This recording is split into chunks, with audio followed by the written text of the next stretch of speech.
आज हम बात करेंगे rappers for HTTP method angular में। रैपर्स क्या क्या है, क्यों ज़रूरत पड़ी इसकी, ठीक है।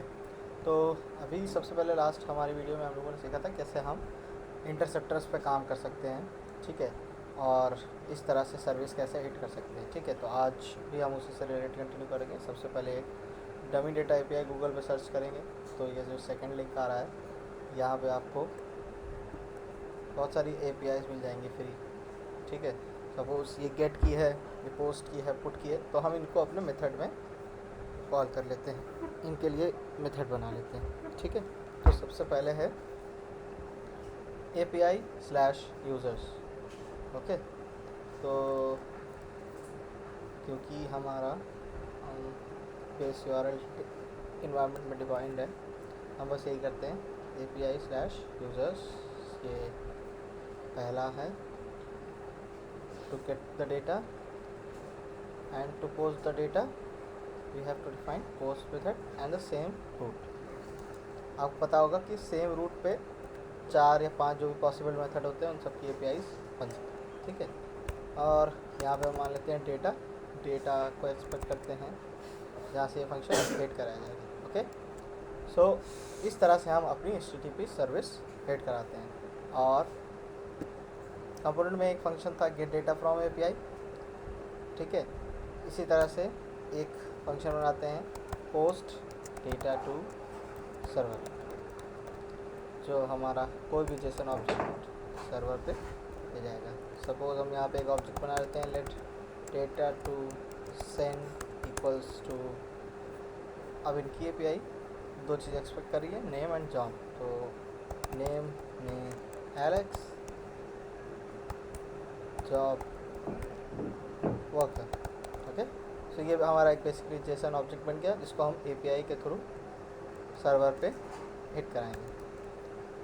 तो ये हमारा एक फंक्शन था सेव डेटा टू सर्वर, ये हो गया सेव डेटा टू सर्वर। अब ये एक्सपेक्ट कर रहा है एक पैरामीटर, ठीक है। एक्सपेक्टेड 1 आर्ग्यूमेंट गॉट 0, हमें डेटा टू सेंड को यहाँ पास करना रहेगा, ठीक है। ये हमारा फंक्शन हो गया पोस्ट डेटा टू सर्वर। अब हम ऐप कंपोनेंट में गेट डेटा का एक फंक्शन बनाएं। सिमिलरली अब हम डेटा पोस्ट करने का एक फंक्शन बनाएंगे बटन, और उससे उसको कॉल करेंगे ऐड डेटा, ओके। सो यहाँ पे फंक्शन का नाम है post data to server, here it is. तो एक बार देख लेते हैं कि हमारा फ्रंट एंड कैसे दिख रहा है। Gate data and post data, ये दो APIs हैं, ओके। और इस API का बेस URL यानी कि बेसिकली जिस डोमेन पे ये रन हो रहा है उसको बाइंड कर देते हैं इन्वायरमेंट से, हियर इट इज़, ओके। तो अब ये हमारा डेटा लाना, सेंड करना और पोस्ट करना दोनों APIs लिख दी गई हैं, ठीक है। सपोज़ हम गेट डेटा पे क्लिक करते हैं, ये एक API हिट हुई, 200 का रिस्पांस आया और कंसोल में पेज 1 का डेटा जो उन्होंने एक डमी रिस्पांस बना रखा था उस सर्वर पे, वो आ गया मेरे पास। किसका ईमेल ये, ID ये, नेम ये। अब मुझे करना है ऐड डेटा, तो ऐड डेटा के लिए भी एक बटन क्लिक करा, API गई, ये पेलोड ले गई थी जो मैंने भेजा था, ये वहाँ से रिस्पांस आया और ये आपका एक्सपेक्टेड रिस्पांस है। तो this is how you integrate HTTP service methods for integrating APIs, ठीक है। मतलब API अब हमें बैकएंड की मिल चुकी हैं, ठीक है। ये डिफरेंट मेथड्स हैं, ठीक है। अब बात करते हैं कि HTTP रैपर सर्विस क्यों यूज़ में आएगी, क्यों इसकी ज़रूरत है। सपोज़ अभी यहाँ पे एक फंक्शंस था, ठीक है। अब अगर हमें यहाँ पे कोई अलग से हेडर भी भेजना है, सपोज़ HTTP हेडर या कुछ भी, तो वो हम ऐसे थर्ड पैरामीटर पास करेंगे, ठीक है। सिमिलरली कोई पुट की API होगी, कोई डिलीट की होगी। अब यहाँ पे मुझे अगर गेट की API में अलग से डेटा भेजना है तो आपको पता होगा कि पोस्ट की API में डेटा बॉडी में जाता है और गेट की APIs में क्वेरी में, ठीक है।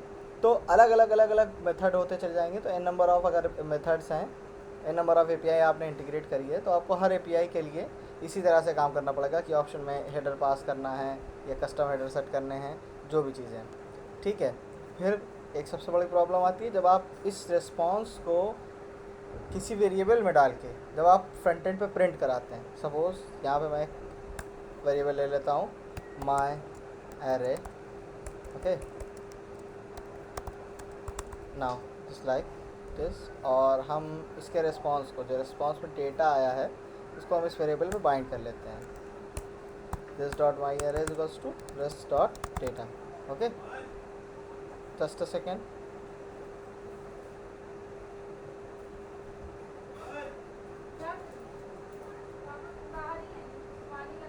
ओके।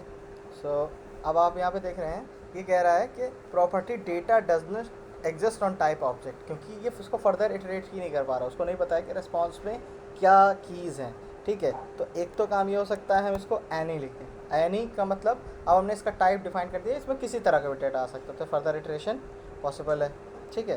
अब हम जब जाते हैं माई एरे एंड इसको कुछ इस तरह से एन जी फॉर मान लिए, टी टैग को एन जी फॉर कर लेते हैं, एस्ट्रिस्क एन जी फॉर, ठीक है। ये एक मेथड है how to iterate array on HTML site, ठीक है। तो हमारा वेरिएबल था my array, let item of my array, और फर्दर हम इसको प्रिंट कर देंगे आइटम डॉट प्रॉपर्टी आ रही है इनके इसमें name,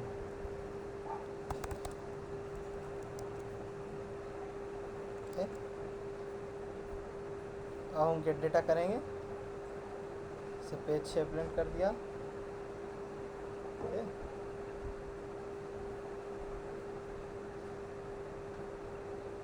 so this response dot data, अभी आप देखिए कि रिस्पॉन्स डॉट डेटा इस एरे में चला तो गया, ठीक है।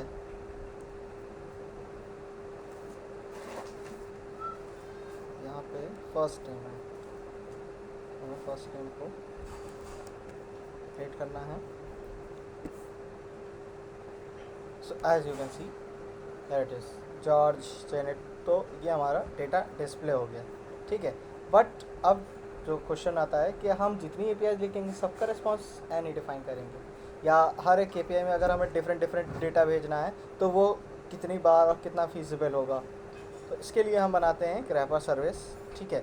और हम डायरेक्ट HTTP क्लाइंट मेथड को हर एक अपनी सर्विस में ना कॉल करके उस सर्विस से कॉल करेंगे, so here it is cd HTTP wrapper, जो हमारी डायरेक्टरी का नाम है, ngm का वर्जन, नोड का वर्जन अपडेट करने के बाद हम सर्विस बनाते हैं ng generate service HTTP wrapper, okay.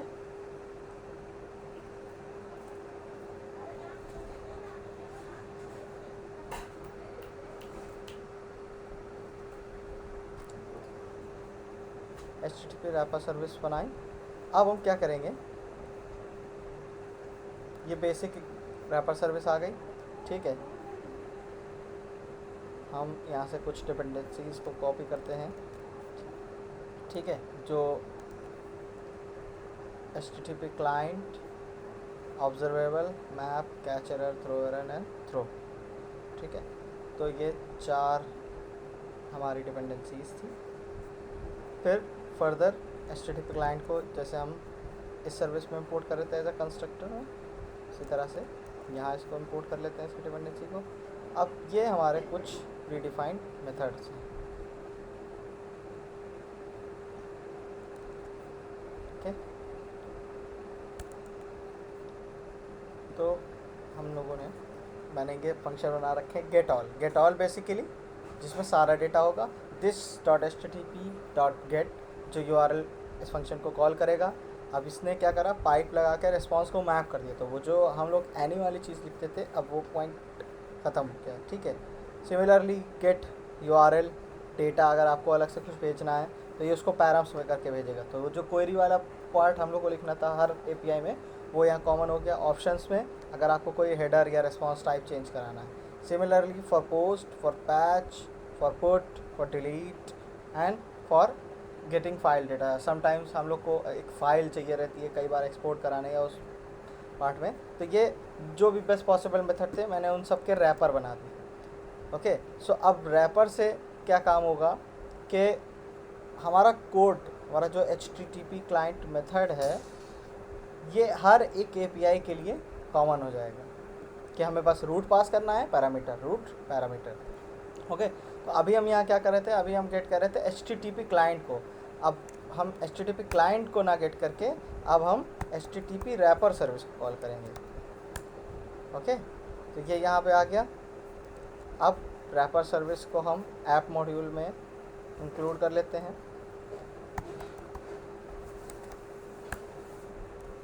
Okay, और फिर हम आते हैं ऐप डॉट कंपोनेंट में।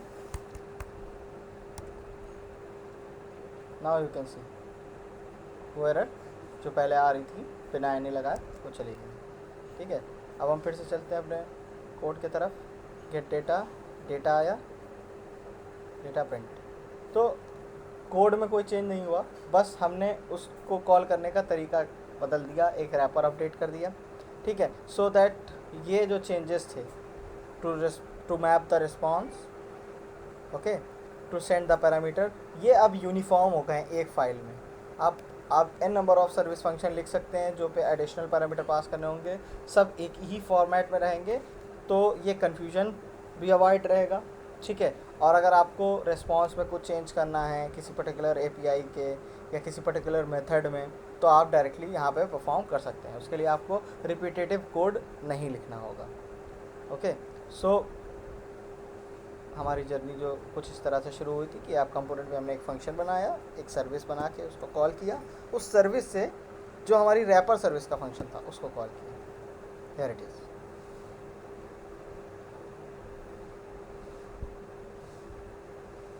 ठीक है, सो आई होप आपको ये समझ आया होगा। अगर कहीं पे कोई डाउट या क्वेरी है तो आप ज़रूर पूछें। Okay, so this is how it works. Thank you for your time. Please hit like and subscribe my YouTube channel. और Angular में किसी particular topic पे if you want to understand any particular topic, you can just directly drop me comment. Okay, so thank you. Have a good day. Bye.